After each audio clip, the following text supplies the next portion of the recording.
नमस्कार। कहानी संग्रह में हमारे सभी दर्शकों का हार्दिक स्वागत है। दर्शकों, आज हम आपको इस वीडियो के माध्यम से गणेश जी, तुलसी माता, पतवारी माता, खेजड़ी की कथा हम आपके लिए लेकर आए हैं।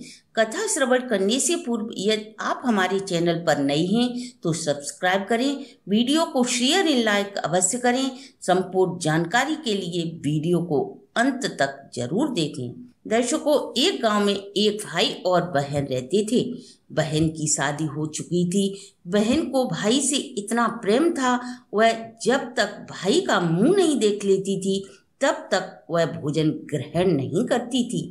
सो वह रोज अपने घर का सारा कामकाज जल्दी से खत्म कर भाई के गांव जाकर भाई का चेहरा देखती, थोड़ी देर वहां बैठकर भाई के हालचाल पूछती और पुनः वापस आकर अपने घर भोजन ग्रहण करती। यह बहन का नित्य का नियम था। जब वह अपने भाई से मिलने जाती तो उसे रास्ते में गणेश जी का मंदिर मिलता। मंदिर के समीप ही उसी रास्ते पर तुलसी उगी हुई थी।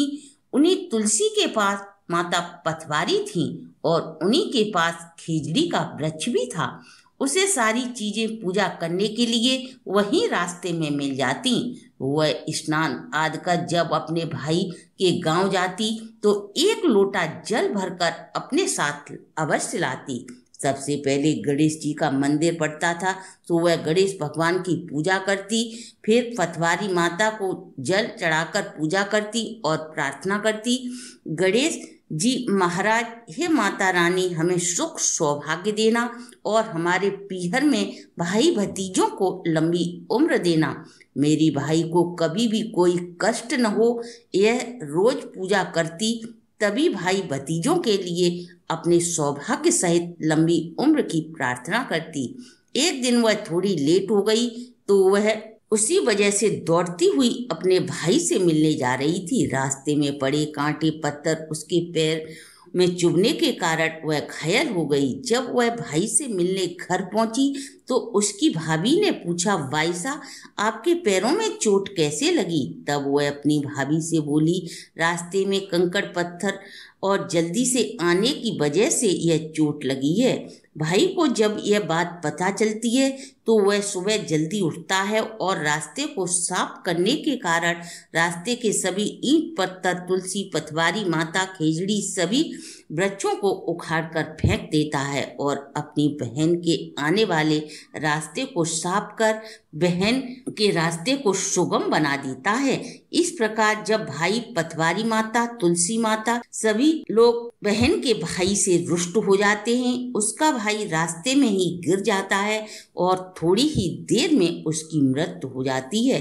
तब सभी गांव वाले वहां इकट्ठे होते हैं और उसके अंतिम संस्कार की तैयारी करने लगते हैं। तो वह सभी गांव वालों से उसकी भाभी कहती है, यह अपनी बहन का इकलौता भाई है, जब वो आ जाए तभी इसका अंतिम संस्कार होगा।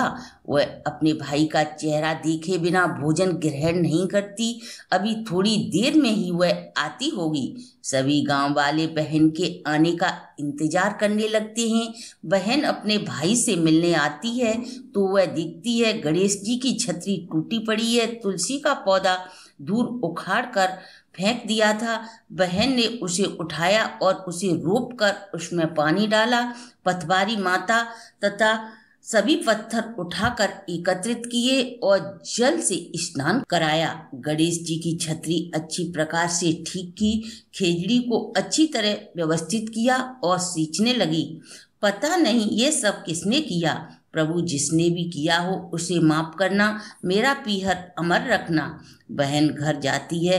बहन को कुछ पता नहीं होता मेरा भाई मर गया है। वह अपने भाई को दरवाजे से आवाज लगाती है।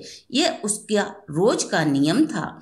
जब भाई आवाज नहीं देता तो वह घर के अंदर जाती है, देखती है भाई तो घर के आंगन में मरा पड़ा है। सभी गांव वाले बहन के आने का इंतजार कर रहे थे। बहन अपने भाई को पुकारती है, उठो भाई। जैसे ही वह अपने भाई को उठाने के लिए कहती है, भाई उठकर बैठ जाता है। बहन, आज मैंने रास्ते में खूब साफ सफाई की थी, इसलिए मैं थक गया। कल आपके पैरों में ईंट पत्थरों से चोट लगी थी। आज मैं बहुत सोया। दोनों भाई बहन एक दूसरे के गले लग जाते हैं। सभी गांव वाले भाई बहन के ऐसे प्यार को देखकर आंखों में आंसू आ जाते हैं। बहन के अटूट प्यार के कारण उसके भाई को नया जीवन मिला। बहन की पूजा, तुलसी माता, पथवारी माता की सेवा रंग लाई। हे खेजड़ी माता, गणेश जी, ऐसा भाई बहन का प्यार सभी को देना। दर्शकों, ये थी हमारी आज की प्रस्तुति। अगर आपको हमारी वीडियो अच्छी लगी हो तो आप हमारे चैनल को लाइक, सब्सक्राइब और शेयर करें।